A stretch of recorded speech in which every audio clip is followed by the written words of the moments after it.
अध्याय 18 उपसंहार संन्यास की सिद्धि। अर्जुन ने कहा, हे महाबाहु, मैं त्याग का उद्देश्य जानने का इच्छुक हूँ, और हे केशनिषूदन, हे ऋषिकेश, मैं त्यागमय जीवन का भी उद्देश्य जानना चाहता हूँ। भगवान ने कहा, भौतिक इच्छा पर आधारित कर्मों के परित्याग को विद्वान लोग संन्यास कहते हैं, और समस्त कर्मों के फल त्याग को बुद्धिमान लोग त्याग कहते हैं। कुछ विद्वान घोषित करते हैं कि समस्त प्रकार के सकाम कर्मों को दोषपूर्ण समझकर त्याग देना चाहिए, किंतु अन्य विद्वान मानते हैं कि यज्ञ, दान तथा तपस्या के कर्मों को कभी नहीं त्यागना चाहिए। हे भरत श्रेष्ठ, अब त्याग के विषय में मेरा निर्णय सुनो। हे नरशार्दूल, शास्त्रों में त्याग 3 तरह का बताया गया है। यज्ञ, दान तथा तपस्या के कर्मों का कभी परित्याग नहीं करना चाहिए, उन्हें अवश्य संपन्न करना चाहिए। निस्संदेह यज्ञ, दान तथा तपस्या महात्माओं को भी शुद्ध बनाते हैं।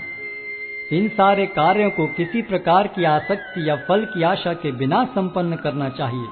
हे प्रथापुत्र, इन्हें कर्तव्य मानकर संपन्न किया जाना चाहिए, यही मेरा अंतिम मत है। निर्दिष्ट कर्तव्यों को कभी नहीं त्यागना चाहिए। यदि कोई मोहवश अपने नियत कर्मों का परित्याग कर देता है तो ऐसे त्याग को तामसी कहा जाता है। जो व्यक्ति नियत कर्मों को कष्टप्रद समझकर या शारीरिक क्लेश के भय से त्याग देता है, उसके लिए कहा जाता है कि उसने यह त्याग रजोगुण में किया है। ऐसा करने से कभी त्याग का उच्च फल प्राप्त नहीं होता।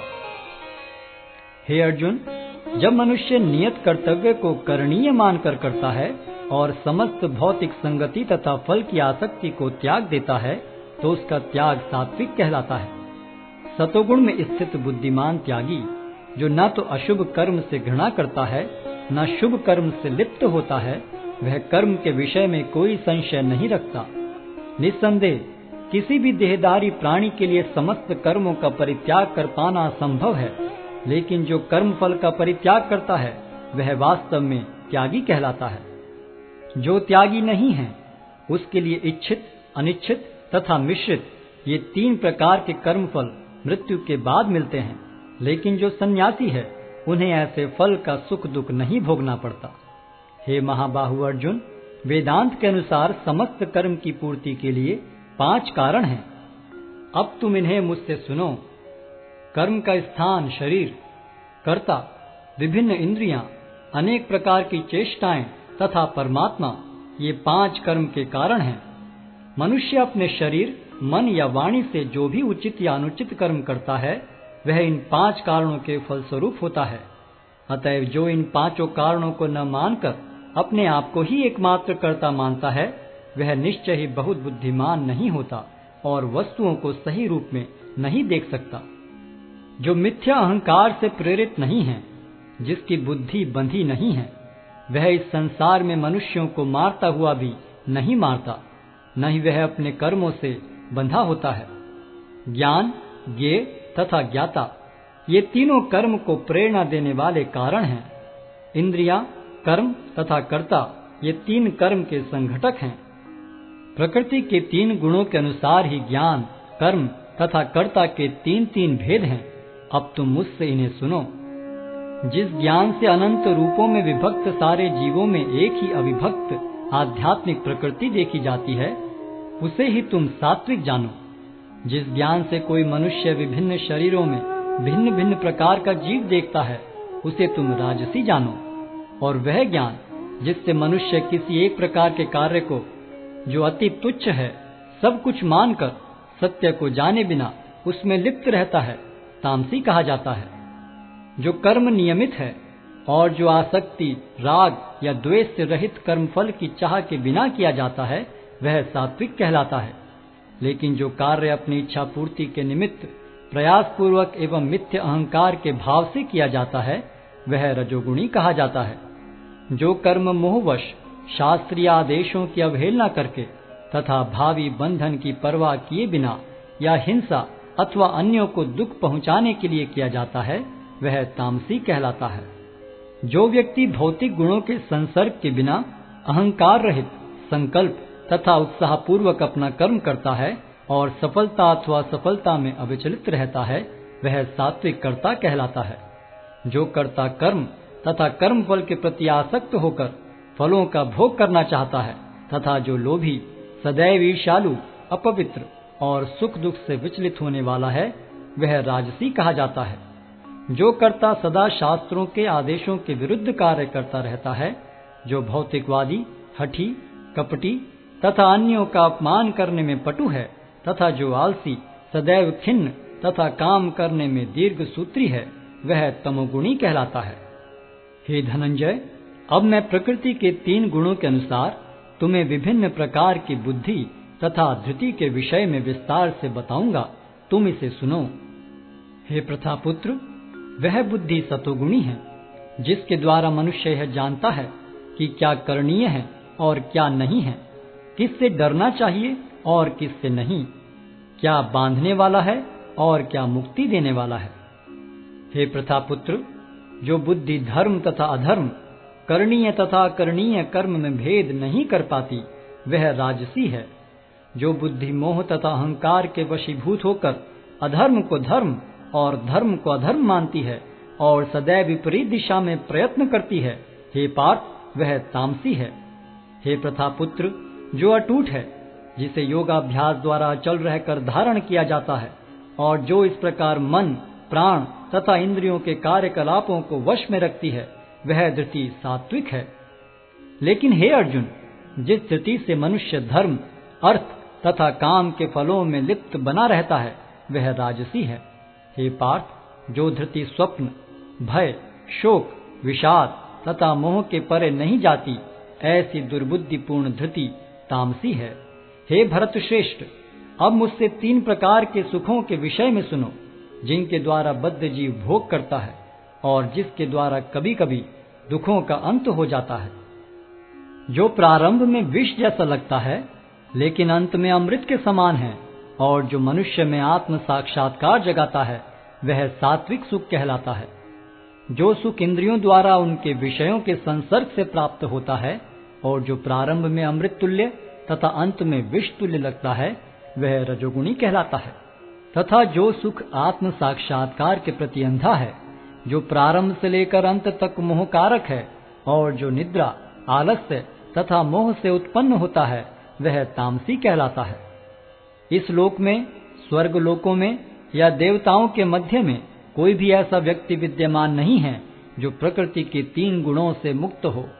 हे परंतप, ब्राह्मणों, क्षत्रियों, वैश्यों तथा शूद्रों में प्रकृति के गुणों के अनुसार उनके स्वभाव द्वारा उत्पन्न गुणों के द्वारा भेद किया जाता है। शांति प्रियता, आत्मसंयम, तपस्या, पवित्रता, सहिष्णुता, सत्यनिष्ठा, ज्ञान, विज्ञान तथा धार्मिकता, ये सारे स्वाभाविक गुण हैं जिनके द्वारा ब्राह्मण कर्म करते हैं। वीरता, शक्ति, संकल्प, दक्षता, युद्ध में धैर्य, उदारता तथा नेतृत्व, ये क्षत्रियों के स्वाभाविक गुण हैं। कृषि करना, गोरक्षा तथा व्यापार वैश्यों के स्वाभाविक कर्म हैं और शूद्रों का कर्म श्रम तथा अन्यों की सेवा करना है।